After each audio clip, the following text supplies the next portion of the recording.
बॉलीवुड के कुछ ऐसे चाइल्ड एक्टर जिनकी जिंदगी आज कैसे चल रही है और कैसे हम फ्यूचर में मरे हुए इंसान को जिंदा कर सकते हैं, और कैसे ये छोटी सी मकड़ी आपके पूरे घर को जला सकती है, और कैसे ये मेढक बिना सांस लिए ही कई दिनों तक जिंदा रहते हैं और उन दिनों के बीच वो बर्फ की तरह जम जाते हैं और बिल्कुल हिल डुल नहीं करते, एक ही जगह बैठे रहते हैं, और कैसे ये आदमी सिर्फ आइसक्रीम को खाकर महीने के लाखों रुपए कमाता है। और आप इन औरतों के गर्दन देखोगे तो आप हैरान हो जाओगे, क्योंकि ये अपने गर्दन में ऐसे लोहे के छल्ले पहने लगते हैं। और भी जानेंगे कमाल के फैक्ट, तो वीडियो को जल्दी से लाइक कर लो। नंबर 15, आपने Games of Throne web series देखी होगी जो पूरी दुनिया में सबसे ज्यादा पसंद किया गया था। जैसा Games of Throne web series America में बनी थी और इस वेब सीरीज को 2011 में रिलीज किया गया था, लेकिन इसकी सीजन 8 के एपिसोड 4 में इसके मेकर्स ने ऐसी गलती कर दी थी कि इस छोटी सी गलती से स्टारबक्स करोड़ रुपए कमा के ले गया। क्योंकि हुआ क्या था कि इस एपिसोड के शूटिंग के दौरान वीडियो फुटेज में एक कप दिख रहा था जो बिल्कुल स्टारबक्स की तरह लग रहा था, और बाद में जब लोगों ने इसे नोटिस किया तो इसके कई सारे मीम बनने लगे, जिससे हुआ क्या कि स्टारबक्स की 17,000 करोड़ रुपए की मार्केटिंग फ्री में हो गई। लेकिन यहाँ पर शॉकिंग बात यह है कि वो कप स्टारबक्स की थी ही नहीं। नंबर 14, अब आपको जो पानी में मछली दिखती है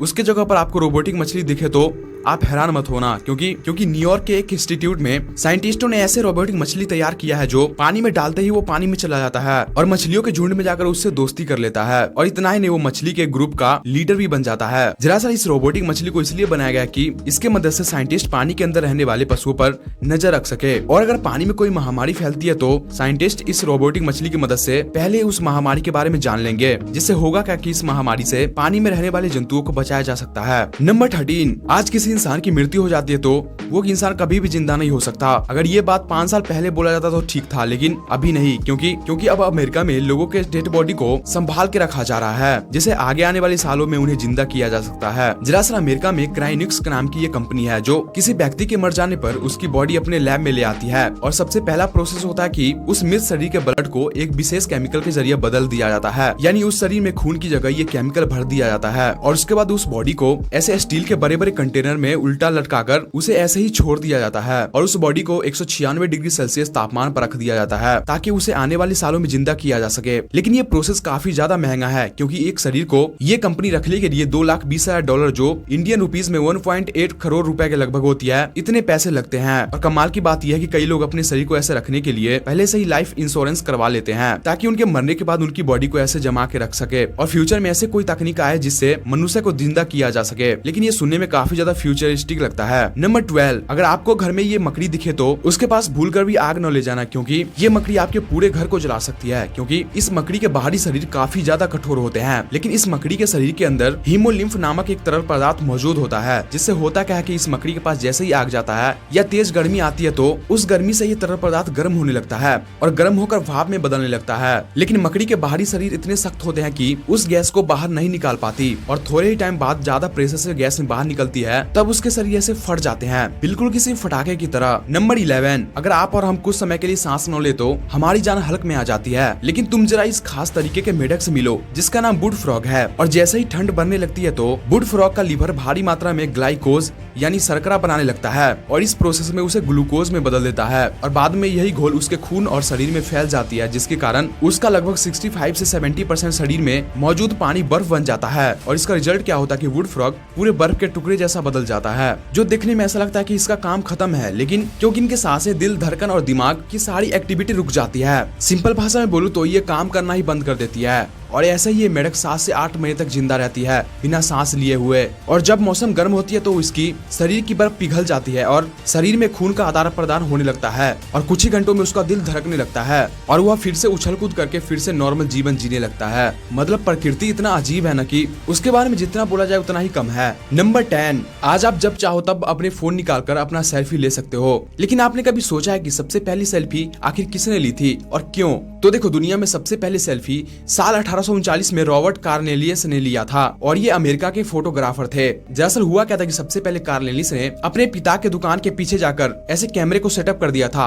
और उसका लेंस कैप ऐसे हटा दिया था और तेजी से जाकर कैमरे के आगे जाके खड़े हो गए। लेकिन प्रॉब्लम ये थी कि उस समय फोटो को सही से खींचने के लिए 10 से 15 मिनट लग जाते थे, तो उन्हें बिना हिले हुए 10 से 15 मिनट ऐसे ही खड़ा रहना पड़ा, और वो इसी दौरान फटाक से जाके कैमरा का लेंस कैप बंद कर दिया। जिसके बाद हुआ क्या कि इस फोटो को इतिहास का सबसे पहला सेल्फी बोला गया, क्योंकि कार्नेलिस ने उस समय फोटो को खुद से खींचा था, तो इसलिए उसे सबसे पहला सेल्फी कहा गया। नंबर 9, अगर आप लोग भी इन लोगों की गर्दन देखोगे तो आप हैरान हो जाओगे, क्योंकि ये लोग अपने गर्दन को बड़ा करने के लिए अपने गर्दन में रिंग पहनते हैं। लेकिन लोग ऐसा करते क्यों हैं? तो देखो, ये कायन नाम की जनजाति थाईलैंड के बॉर्डर एरिया पर रहती है, और इस जनजाति में महिला जब 5 साल की उम्र की होती है तो इस प्रोसेस को स्टार्ट किया जाता है, जिसमें इन्हें 1-2 रिंग पहले पहनने पड़ते हैं, और जैसे जैसे लड़कियों की उम्र बढ़ती है तो उन्हें और भी छल्ले अपने गर्दन में पहनने पड़ते हैं। और जब महिला यंग हो जाती है तब उनके गर्दन में इतने छल्ले बढ़ जाते हैं कि इन छल्लों की वजन 5 से 7 किलो हो जाते हैं। मतलब ये महिला अपने गर्दन में 5 से 7 केजी लोहे को पहन के घूमती है, जिससे होता है कि इन महिलाओं की गर्दन नॉर्मल लोगों से ज्यादा लंबी दिखती है। लेकिन आपको जानकर हैरानी होगी कि इस छल्ले को पहनने से गर्दन की लंबाई बिल्कुल भी नहीं बढ़ती, बल्कि इनकी पसलियां नीचे की ओर दबती चली जाती है, जिससे ऐसा लगता है कि गर्दन की लंबाई ज्यादा है। और इस ट्राइब में गर्दन को लंबा रखने का ये रीजन है कि इसे समाज में सुंदरता और सम्मान के रूप में देखा जाता है। लेकिन लोग इसके पीछे ऐसा भी मानते हैं कि पहले ये लोग जब जंगल में रहा करते थे तब इन पर शेर और बाघ जैसे जानवर हमला कर देते थे, और शेर और बाघ जब भी हमला करते थे वो डायरेक्ट गर्दन पर हमला करते थे। और इन्हीं हमला से बचने के लिए ये लोग अपने गर्दनों में ऐसे लोहे के छल्ले पहनने लगे, जो इन्हें जानवर से प्रोटेक्ट करते थे। नंबर 8, अगर आपको मैं बोलूं कि इस स्टैचू को आप देखो और बताओ कि इसमें क्या अजीब चीज है, तो आप कंफ्यूज हो जाओगे। तो मैं आपको बता दूं कि ये स्टैचू कोई पत्थर से नहीं बनी, बल्कि पूरे 1 लाख चाकू से बनी है। और ये एंजल ऑफ डेथ नाम का स्टैचू इंग्लैंड में 2018 में बनी थी। जो स्टैचू 27 फीट ऊंची है, जिसे बनाने के लिए उन चाकुओं का इस्तेमाल किया गया जो एक सीरियस क्राइम में इन्वॉल्व थे। जिन चाकुओं किसी इंसान ने बड़े क्राइम में इस्तेमाल किए थे, उसी चाकू को कलेक्ट करके इस स्टैचू को बनाया गया है। लेकिन इन चाकुओं को जमा करने का काम इतना ही मुश्किल था। लेकिन मैं आपको बता दूं कि इन चाकुओं को जमा करने के लिए सीक्रेट तरीके से लोगों से बात किया गया, और उनके द्वारा क्राइम किए गए चाकुओं को इकट्ठा किया गया। और इतना ही नहीं, पुलिस स्टेशन में जो चाकू पड़े थे वो भी लाए गए। लेकिन इस स्टैचू को यूके में इसलिए बनाया गया है कि वहाँ हो रहे चाकुओं से हत्या को दिखाया जा सके, और खास तरीके से इसे नौजवान को देखने के लिए बनाया गया, ताकि नौजवान इसे देखकर गलत रास्तों पर न जाए और आगे चल के शिक्षित बने, जिससे आगे होने वाले घटना को रोका जा सके। और इस स्टैचू को बनाने के लिए करीब 5 लाख पाउंड यानी 7 करोड़ रुपए लगे हैं। नंबर 7, अगर आप भी कभी जंगल में घूमने जाओ तो आप भी इस तरह की चीजों को देख कर डरना मत, क्योंकि जैसे आप सांप समझ रहे हो, कोई सांप नहीं बल्कि बटरफ्लाई है। दरअसल ये है एटलस नाम का बटरफ्लाई जो जंगलों में रहता है, और जब इसे खतरा महसूस होता है तो ये अपने पंख को ऐसे फैला लेता है। और कमाल की बात यह है कि इसका पंख जैसे ही फैलता है तो ये कोबरा सांप के सिर जैसा दिखने लगता है, क्योंकि इनके पंख पे ऐसे पेंटिंग बने हैं कि इसे कोई भी देखेगा तो डर के भाग जाएगा। लेकिन आपने ये वीडियो देख ली तो आप इसे देखकर नहीं डरेंगे, तो जल्दी से इसी बात पे एक लाइक कर लो और चैनल को भी सब्सक्राइब कर डालो, ताकि ऐसे इंटरटेनमेंट के साथ आपको नॉलेज मिलता रहे। नंबर 6, आपने कभी सोचा है कि तारे जमीन पर जो आमिर खान का फिल्म आई थी, उनमें ये बच्चा का रोल ये चाइल्ड एक्टर किया था, लेकिन आज वो कहाँ है और क्या कर रहे हैं? तो देखो, इस चाइल्ड एक्टर का नाम है दरसिल सफारी, जो अब इतने बड़े हो गए हैं और आज भी ये एक्टिंग कंटिन्यू करते हैं, और ये कई वेब सीरीज और म्यूजिक वीडियो में नजर आते हैं। और वही तारे जमीन पर फिल्म में इनका एक एल्डर ब्रदर यानी तन्या चड्ढा, जो आज भी अपने एक्टिंग करियर में एक्टिव है, और ये भी कई वेब सीरीज में दिखाई देते हैं, और साथ में अपने एजुकेशन पर भी फोकस करते हैं। नंबर 5, आपने अपने मोहल्ले में जेसीबी की खुदाई करते हो तो जरूर देखे होंगे, और कई लोग तो इसे घंटों भर देखते रहते हैं। लेकिन तुम जरा इस मशीन को देखो, जो दुनिया की सबसे बड़ी और भारी मशीन है, क्योंकि इसे जर्मनी के फेमस कंपनी क्रूप ने 1978 में बनाई थी, और इस मशीन की टोटल वजन 13,500 टन से भी ज्यादा है। लेकिन आपको जानकर हैरानी होगी कि ये मशीन एक दिन में इतना काम कर लेती है जितना 40,000 मजदूर मिलकर काम करते हैं। और इस मशीन का नाम बैगर 288 है, जिसकी ऊंचाई 96 मीटर, लंबाई 220 मीटर है, जो इसे दुनिया की सबसे बड़ी और भारी मशीन बनाती है। दरअसल इस मशीन को मिट्टी और कोयले के खदानों को खोदने के लिए बनाया गया है, और ये मशीन पेट्रोल और डीजल पर नहीं चलती, बल्कि ये पूरी तरह से इलेक्ट्रिक है, और ये प्रतिदिन 2,40,000 क्यूब मीटर कोयले के खदानों को खोदने की क्षमता रखती है। और ये मशीन पूरी तरह से इलेक्ट्रिक है, तो इसे चलाने के लिए लगभग 16.5 मेगावाट बिजली की आवश्यकता होती है, जो एक छोटे शहर की टोटल खपत के बराबर है। लेकिन कमाल की बात यह है कि इतने बड़े मशीन को सिर्फ 5 ऑपरेटर की टीम ही हैंडल करती है। नंबर 4, आज मैं आपसे पूछूं कि आप अपने कार को उड़ा सकते हो, तो आप बोलोगे ऐसा हो कैसे सकता है? तो मैं आपको बता दूं कि आगे चलकर ऐसा पॉसिबल होगा कि आप अपने कार को हवा में उड़ाकर कहीं भी जा सकते हो, क्योंकि जापान ने ऐसी कार का परीक्षण करने में सफल हुआ है जो आसमान में उड़कर तेजी से आपको आपके